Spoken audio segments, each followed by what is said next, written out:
Students, today we will be studying about the morphology of flowering plants. Now, the first of all, what is morphology?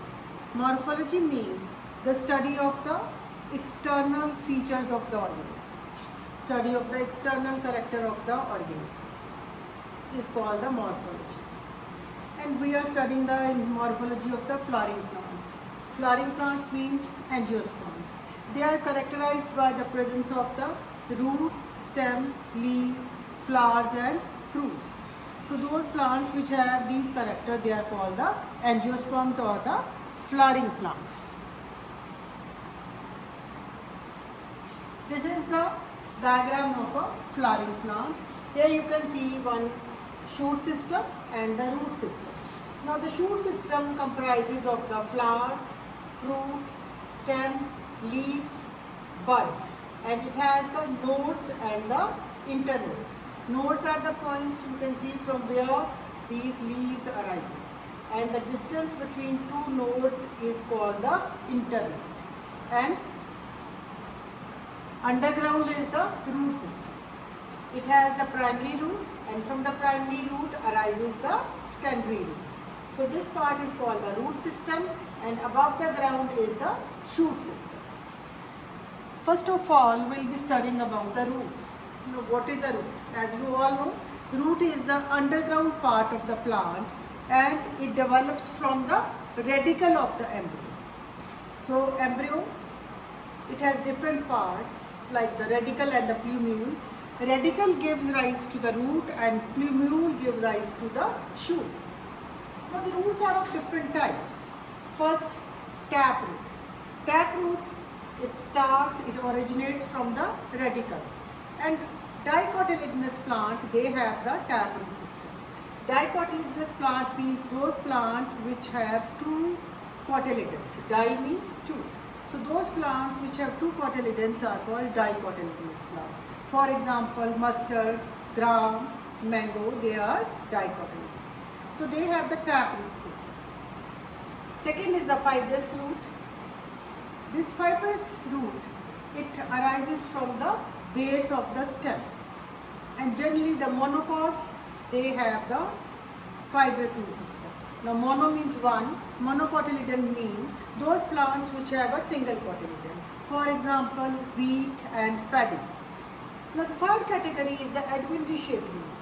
Adventitious roots mean they originate from any part of the plant other than the radicle. I mean, they don't arise from the radicle, but from any other part of the plant, they are called the adventitious roots. For example, the prop roots, they are present in the banyan tree. You must have seen long roots hanging from the tree, they are the prop roots. And similarly, in case of maize, they are the stilt roots. They are example of the adventitious roots. Next structure is the root cap. So what is root cap? It is a cap-like structure which covers the apex of the root. I mean, it covers the apical part of the root.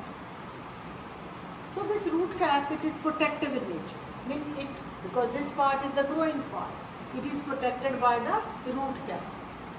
Now what are the characteristics of the roots? Roots generally, they grow underground. It means they are positively geotropic. Geotropic means they are moving toward the gravity. Then they are hydrotropic. Hydrotropic means they are attracted towards water. And third point, they are negatively phototropic. Phototropic means movement towards light. Because they are moving underground, it means they are moving away from the light. That is why they are called negatively phototropic.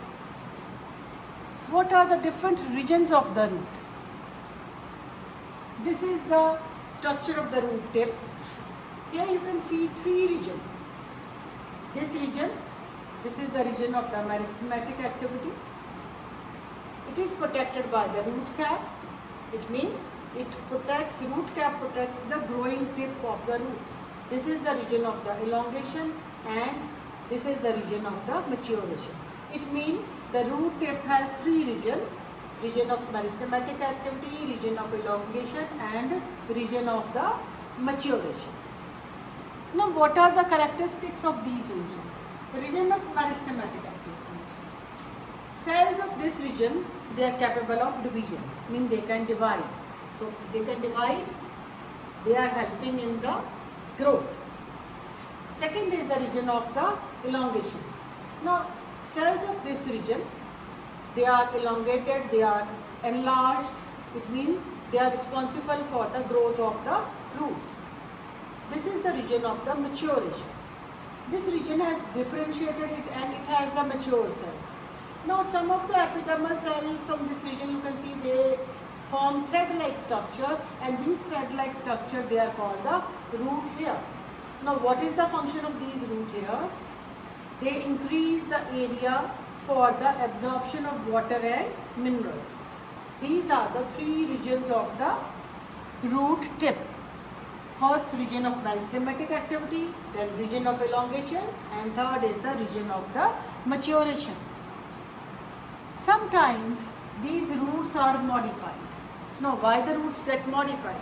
They get modified to perform some additional function.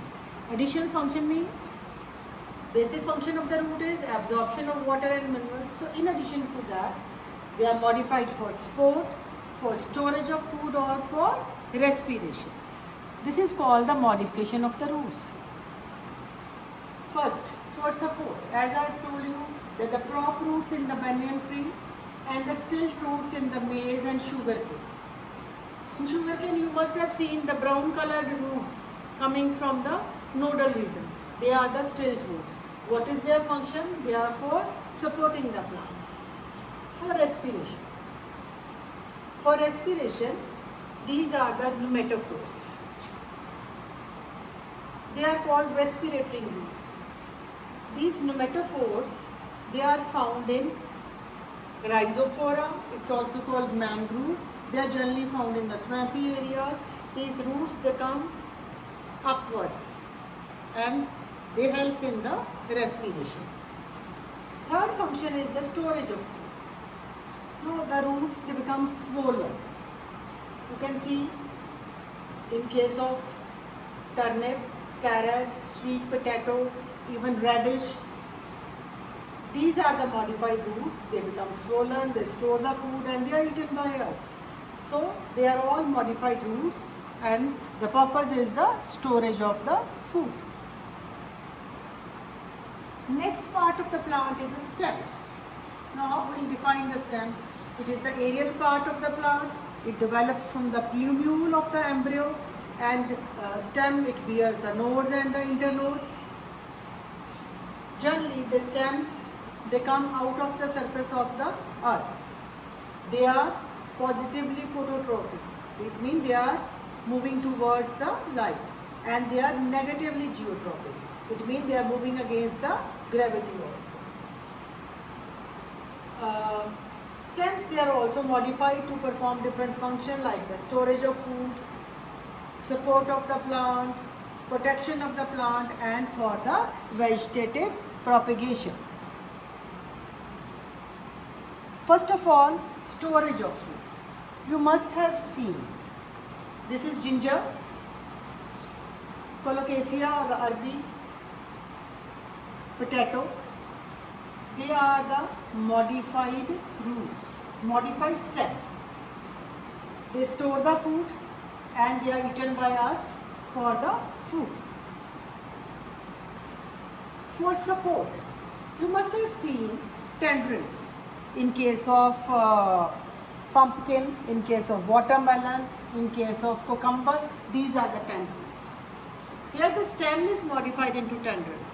Now what is the function of these tendrils? These tendrils help to support the plant. So in case of watermelon, pumpkin, cucumber, these tendrils, they help to support the plant. For protection, in case of citrus, in case of bougainvillea, you must have seen thorn-like structure. These thorns, they protect the plant from grazing of the animals. Again, these thorns, they are the auxiliary buds of the stem, which are modified into thorns, and they protect the plant. Next, for vegetative propagation. Now underground stem of the grass, strawberry, or the lateral branches of the mint and jasmine, they are used for the propagation. Propagation means for the growing of the plants. You must have seen in your homes that when we use lateral branches of the mint, from the single branch, large number of branches can be grown. That is called vegetative propagation. Now another function of the stem is assimilation. You must have seen a cactus or Panchia. It is green in color. And why it is green in color? Because it contains chlorophyll. You must be knowing that the xerophytes, because they are found in scarcity of water, so leaves they are modified into spines. So the function of the leaf is taken by the stem. Stem is green in color and it performs photosynthesis. So these are all modification of the stem. Next part is the leaf. Now leaf they develop from the shoot apical meristem. They are the flattened green structure, and what is their function? They manufacture food by the process of photosynthesis. Now the part of a typical leaf, it has the leaf base, this is the petiole, and this structure is known as the lamina. Here these are the axillary bud and the stipules. These are the parts of the leaf. And the function of leaf, we all know, they help in the photosynthesis. They are green because of the presence of chlorophyll. They take carbon dioxide in water, and in the presence of sunlight they make the food by the process of photosynthesis. You must have seen these type of lines in the leaf. This is called venation. Venation, it is of two types. One is the reticulate venation and other is the parallel venation. In reticulate venation, you must have seen there is a one central midrib, and from that different veins they arise. This kind of venation is found in case of dicotyledons. Like by seeing the leaf, we can tell whether the plant is a dicot or a monocot. If reticulate venation is present, it is a dicot. For example, in case of China rose or in case of people, you must have seen this kind of venation, where there is one central midrib, then small veins are arising from it, and there is a network as seen in the leaves. Second type of venation is known as the parallel venation, and this kind of venation is found in case of monocot. Monocots, like I told you, maize, grass. Here you can see the veins, they run parallel to one another. I mean, there is no network like the dicots. The veins are running parallel to one another. This kind of venation is known as the parallel venation, and it is found in case of monocots. Leaves can be of two types, simple and the compound. Now simple leaf mean it has a single leaf blade, as in case of mango or peepal. These are the common plants. You must have seen the leaves of the mango and the peepal. They have the single leaf blade. And the compound leaf mean it has large number of leaflets. Like you must have seen neem. In case of neem, a large number of leaflets are present. So they are known as the compound leaf. This kind of leaf, where large number of leaflets are present, they are called the compound leaves. It means leaves are of two types. One is the simple and other is the compound. Again, compound leaves are of two types. One is pinnately compound and other is palmately compound. Pinnately compound, you must have seen the leaf of a neem and the rose. This is a pinnately compound leaves, where the leaflets, they are present opposite to one another on the node. This is a pinnately compound leaf. This is a palmately compound leaf. Palmately means like a palm. Leaflets, they are present at one point. This is called palmately compound leaf.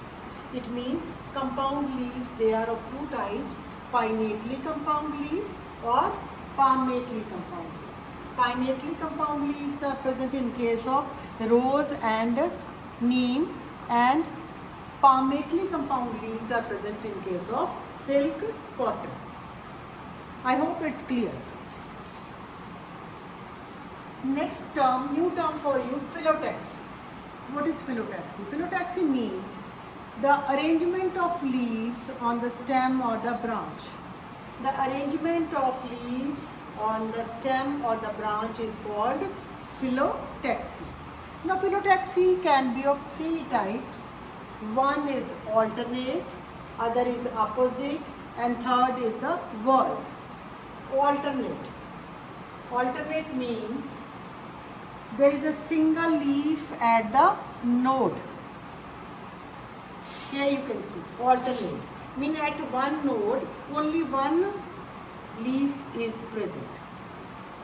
Then second leaf is present on the second node. Alternate. This is called alternate phyllotaxy.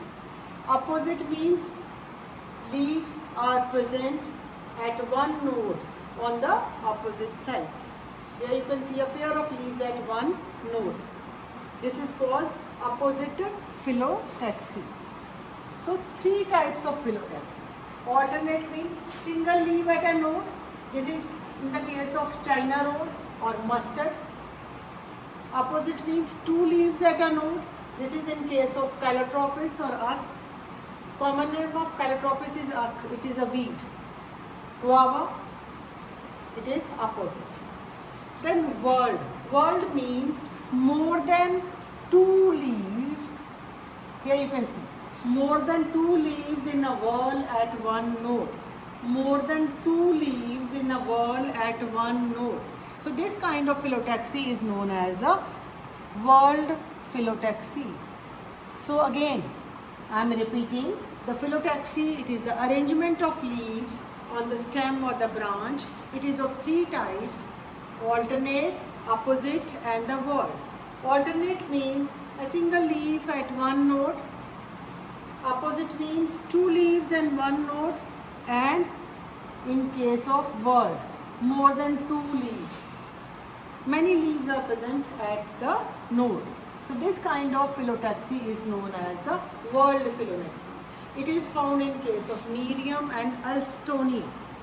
So these are the three types of phyllotaxy. Next is the modification of leaves.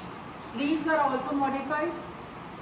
First, leaves, they are modified into tendrils. For example, in case of this pea plant, the leaves, you must have seen with the pea plant, the stem is very weak. So for climbing purpose, the tendrils are used.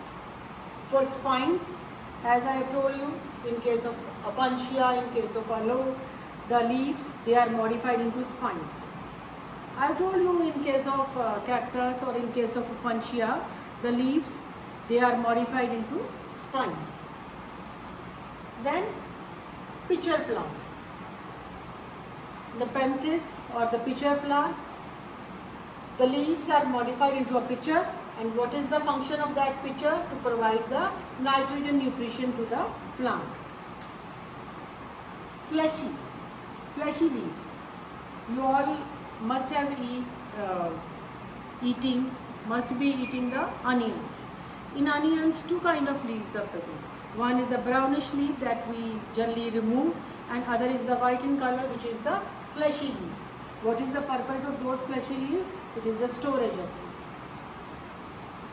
So these are the modification of the leaves.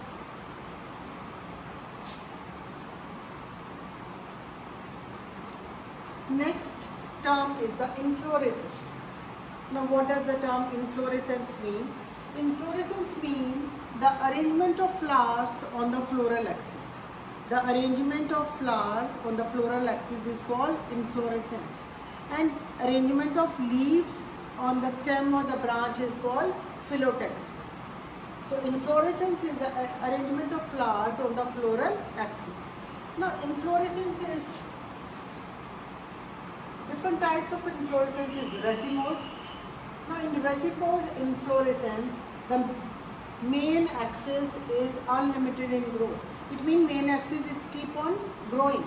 You must have seen the flowers in case of radish, in case of mustard, that the main axis or the floral axis is growing.